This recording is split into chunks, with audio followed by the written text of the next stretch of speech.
Mga boss amo, gagawa tayo ng motorcycle battery mga boss amo. Bago natin buuin ang baterya na to, kailangan muna nating siguraduhin na naka top balancing itong mga baterya na to. Ibig sabihin, kailangan pantay-pantay ang voltahe sa loob ng mga baterya, bawat baterya. So na top balancing ko na to kanina, kalahating araw. So gagamit tayo ng multi-tester para malaman natin kung pantay na ba lahat.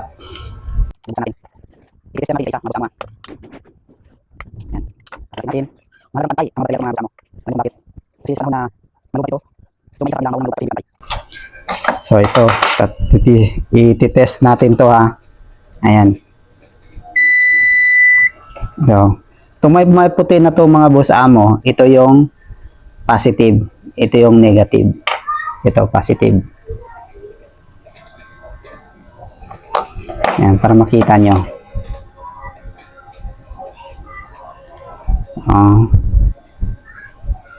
3.4 0908 3.4 0908 3.4 3.4 0908. Okay, goods. Pantay. Okay, yung dalawa na lang.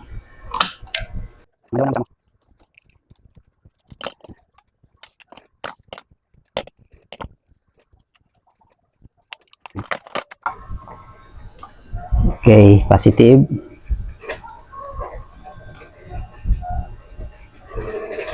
.408 goods.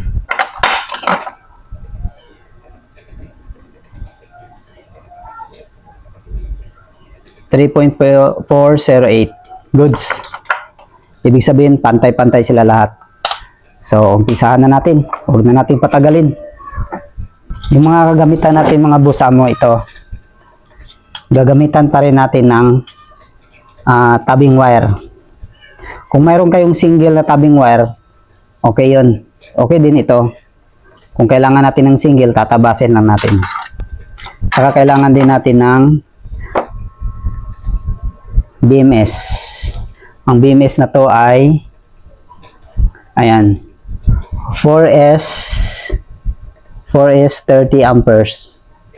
Ang BMS na to mga boss amo ay may built-in na siya na active balancer. So hindi na natin kailangan ng active balancer kasi may built-in active balancer na siya. Pero kung mayroon kayong active balancer, pwede yung lagyan. Pero sa akin hindi na kasi may active balancer na to eh. Okay, kailangan natin ng wire. Yan. Tsaka yung battery case. Ayun, umpisa na. Unang-una mga idol, maglagay tayo dito sa okay. Ito yung main negative natin. Sunod positive. Ito. Okay, ito yung lalagyan natin ha.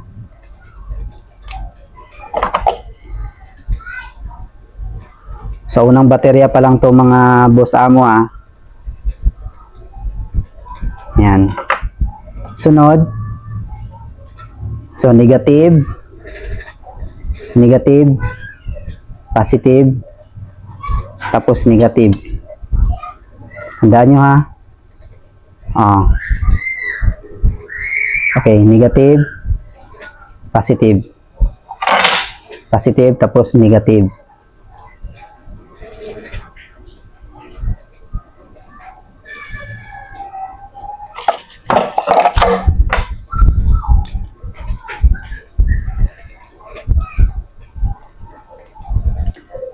Series to mga idol ha, series 4S. Kaya tinatawag na 4S kasi 4 series.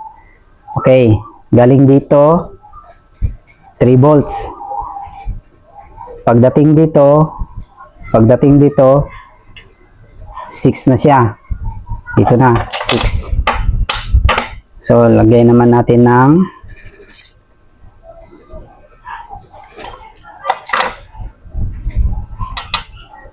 Ilagay naman tayo ng tabbing wire. Ito. Iwasan nyo magdikit yan mga idol ha. Iwasan nyo magdikit yan. I-spark yan.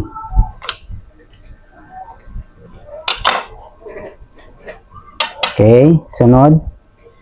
Positive, negative. Positive. Negative. Then positive. Sunod. Siyempre, negative. Negative.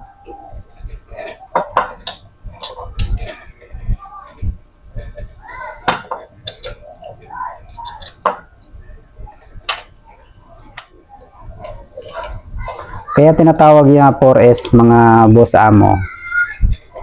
Kasi 4 series.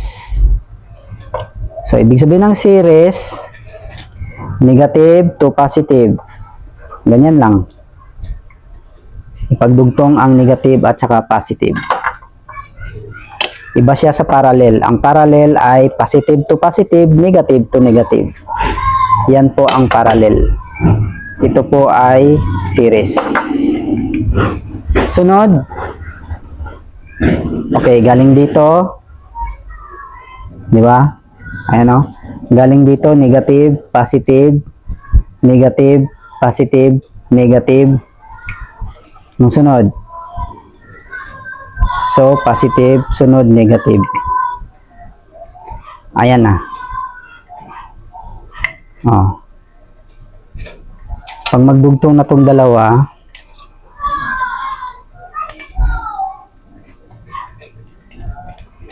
ayan.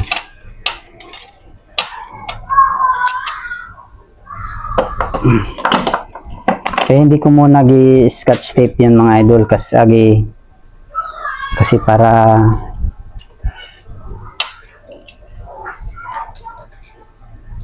ingat tayo magdikit sa kabila.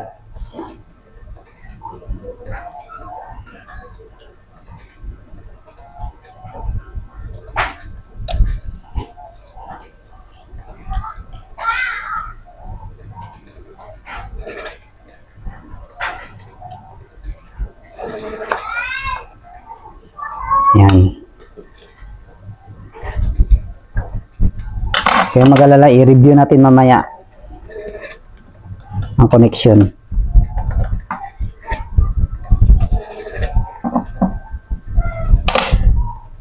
Yan.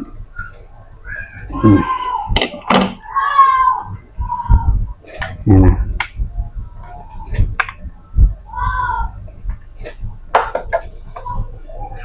Okay. Okay. Galing dito, negative, papunta dito, 3 volts.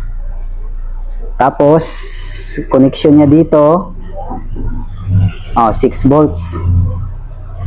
3 volts, 6 volts. Pagdating dito, 9 volts. Pagdating dito, 12 na siya. So, try natin i-test. Gamit ang multi-tester natin. Test natin kung 12 volts ba.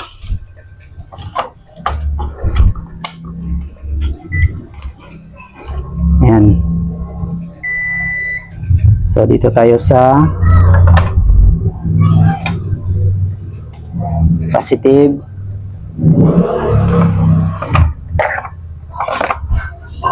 Ito negative. Ayan, 13.6.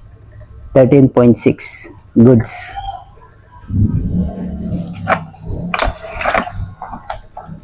Mamaya test natin isa-isa. So, lagyan muna natin ng masking. Hindi pala masking lalagay natin mga idol. Ito.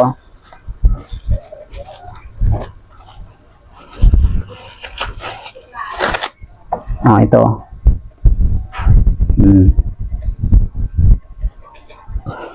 Pang electrical talaga ito. Ayan. Pag masking kasi, pag uminit, sobrang init na, masusunog yung masking tape. So, ito ilalagay natin.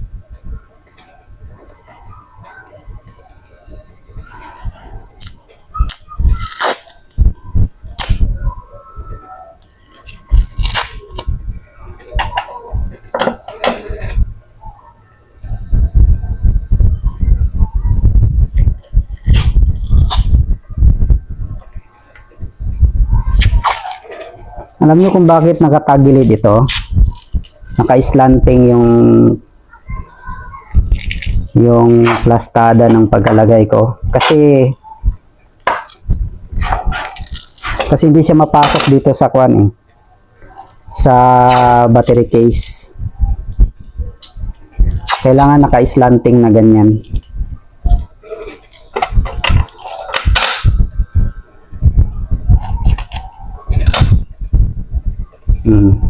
Kailangan naka-slanting na ganyan. Kasi ito mga boss amo. Ayan o. Yan. Diba? Ganyan siya. So, okay.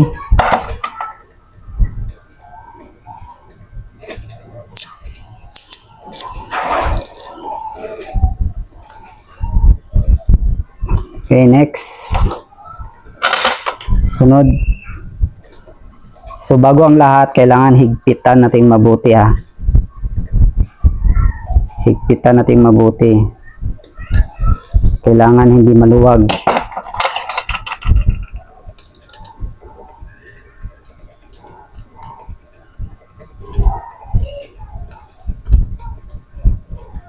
Yan. Okay, sunod ay ang ating lagyan natin ng wire itong BMS natin. Okay, uulitin ko mga boss amo ha. Galing dito sa negative, main negative, papunta dito 3 volts. Pagdating dito 6 volts. Pagdating dito 9 volts. Pagdating na yan dito 12. Yan. So lagyan natin ng wire ito. Yung lalagay tayo ng wire kung dito natin ilagay.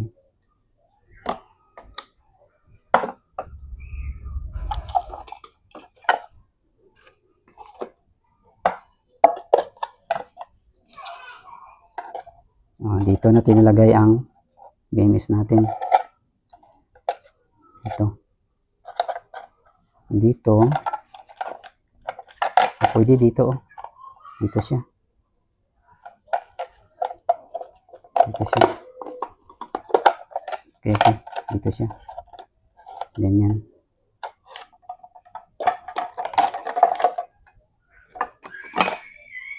Kaganyan siya. Sabihin. Ito. Tayo sa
gumawa din pala ako ng ganito mga idol.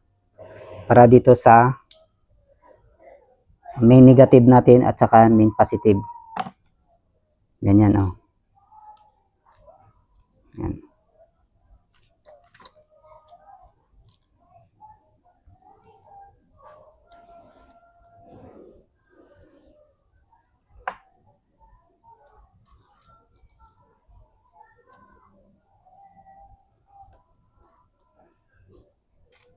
Yan, tapos itong isa.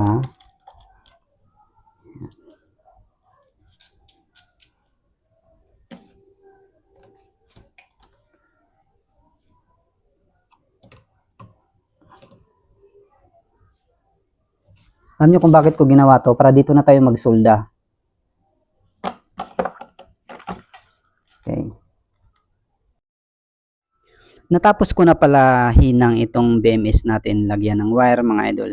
Itong wire na ito, yung red at saka black na yan, main negative at saka main positive. Ayan. So ang BMS na yan ay yan ang B1. B1. Ayan. Yung B1 na yan, pwede din yan siya sa parehas lang yan sila mga idol. Yan. Yung dalawang sa gilid na yan, parehas lang yan sila sa main negative at saka main positive. Ayan. Yan naman ay sa B3. Yan. B1 yan siya. Okay.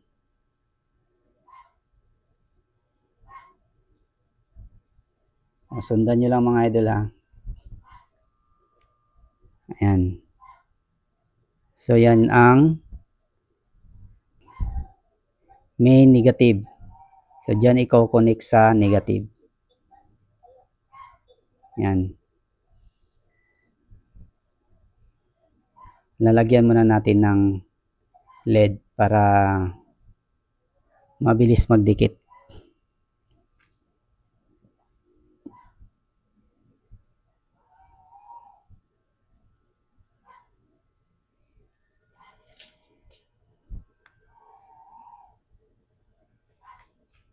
Ayan.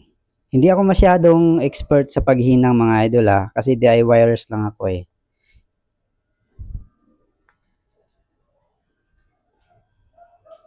Ayan, pasensya na kayo, medyo matagal talaga ako maghinang. Ang turo sa akin ng kapatid ko, kailangan talaga daw lagyan ng LED ang wire at saka yung paghihinangan mo. Ayan na. Pero hayaan nyo, didikit din yan. Ayan na. O, di ba? Tapos sunod ang B1. Okay. Di ba diyan siya sa main negative? Ang sunod na linya yan. Yan, B1. Okay, papunta sa 3 volts. Yan.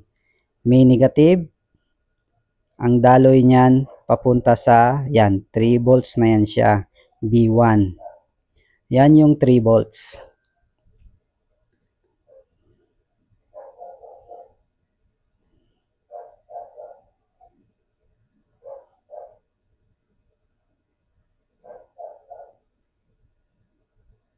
Ayan, babalik ta rin natin para mas mabilis. Ayan. So, gaya ng dati, lagyan muna natin ng LED. Yung paghihinangan natin. Pati yung wire, lagyan din natin ng LED.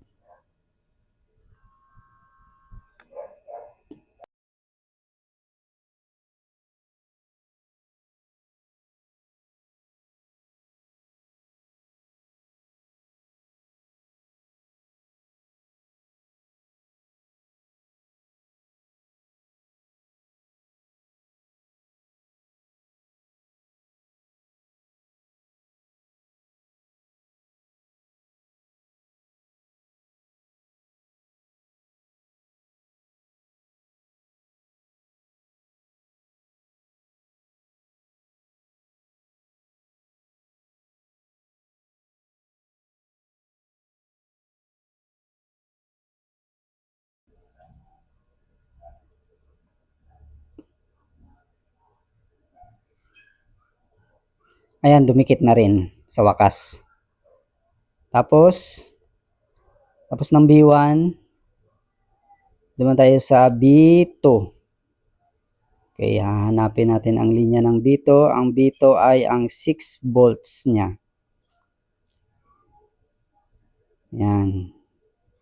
B2, dyan siya sa baba. Sige lang mamaya mga idol, pag matapos ko yan ma-wiring, Kasi nakakalito pag ganyan pa eh.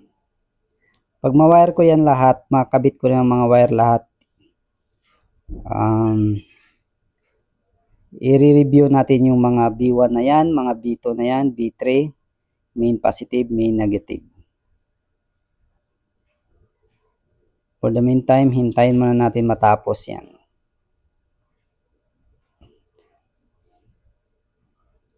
Basta nasa B2 na tayo mga idol, B2. Ibig sabihin ng B2, 6 volts na yan. Sunod, ang B3.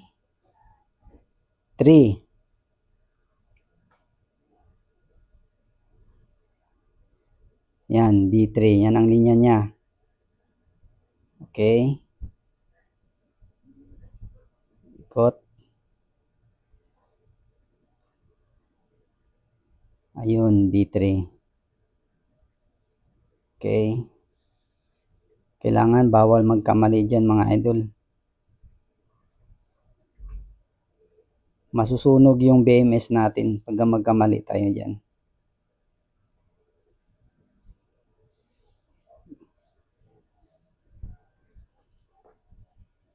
Okay, lalagyan muna natin ng LED yung paghinangan natin.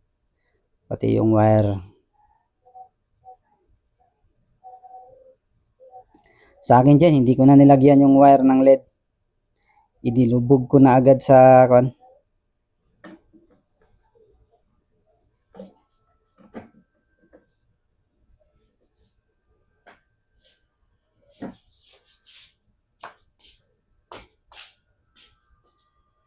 Edit ka?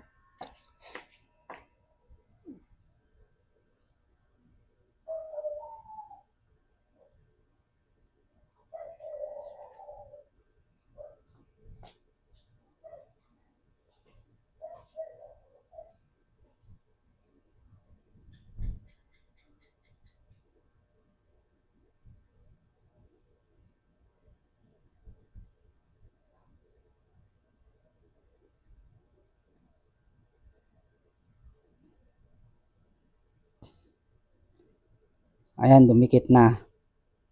Okay, sunod ang 9 volts na yun ha. B3 na yun.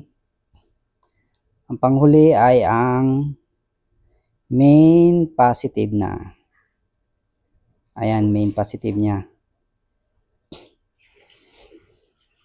Ayan ang main positive niya. Yung katabi ng main negative. Okay, ilulusot natin dyan.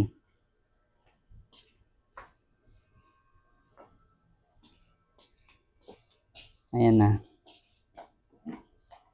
Pag matapos na yan mga idol, i-review natin ang linya na yan. Yung wiring natin. Para mas maintindihan nyo ang connection. Ngayon, para sigurado, i-test natin yung connection ng mga battery natin. Kung tama ba. Kailangan i-test natin ang kahit yung kabuuan lang niya. Yung 13 point ano yun, something. Yan. Kasi LiPo4 yan eh. Umaabot yan ng 13. Sige, test natin. Yung sa negative at saka main negative at saka main positive. Kaya nilagyan ko yan ng wire mga idol para hindi siya magdikit sa ibang connection niya. Yan, 13.5. Ulit. 13.5. Yan, yung tinest ko kanina, parehas lang yun sila ng connection. Ayan o, main positive, main negative.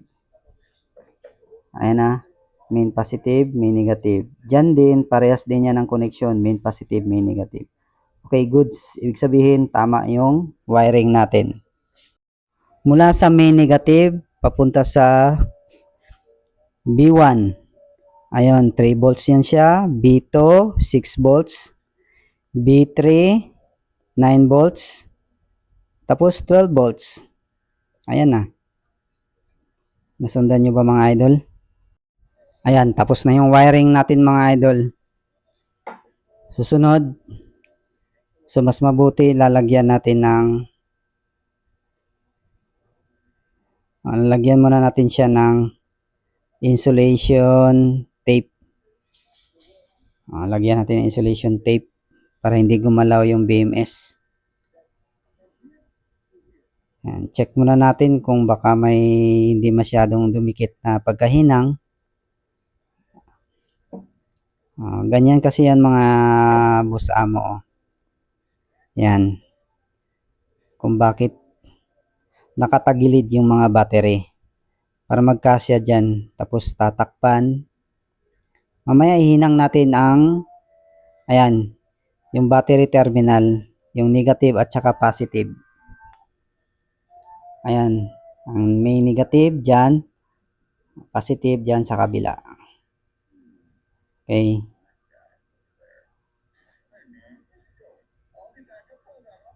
Tanggalin mo natin yung mga tape.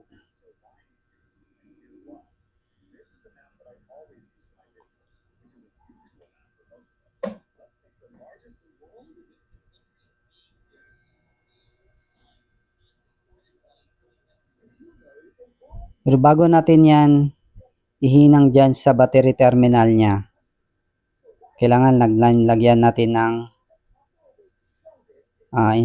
insulation tape. Yan, para hindi gumalaw yung BMS. Ayan. Huwag kayong gagamit ng masking tape mga idol ha, mga boss. Kasi kapag uminit ang battery, sigurado malulusaw yung masking tape. Yung insulation tape na yan mga boss amo, intended talaga yan sa mga electronics. Kasi kayang-kaya niya yung mga high temperature na mga kuan ng electronics. Ayan o.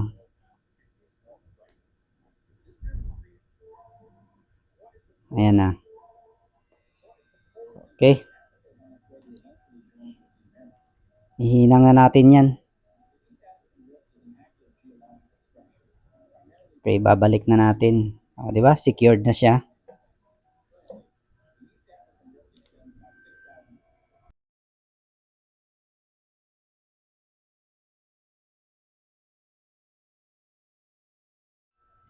Ayan, pwede na natin hinang ang battery terminal patungo sa battery natin.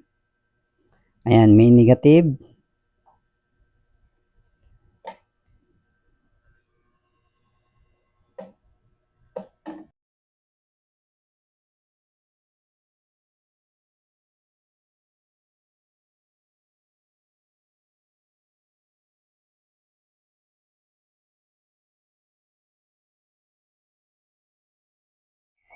Yan, hihinang na natin mga idol, mga boss amo. Siguraduhin na natin na dikit yung paghinang natin. Kasi battery terminal na yan eh. Hindi pwedeng maluwag yan. Kasi dyan dadaan yung voltahe ng galing sa motor natin. Yan. Okay, dyan naman sa main positive. Ngayon, iti-test naman natin kung mayroon bang, kung sakto ba ang pagkahinang natin, kung mayroon bang voltahe na pumapasok sa battery terminal na yan. Ayan. Okay, check natin. Goods, 13.5. Ayos.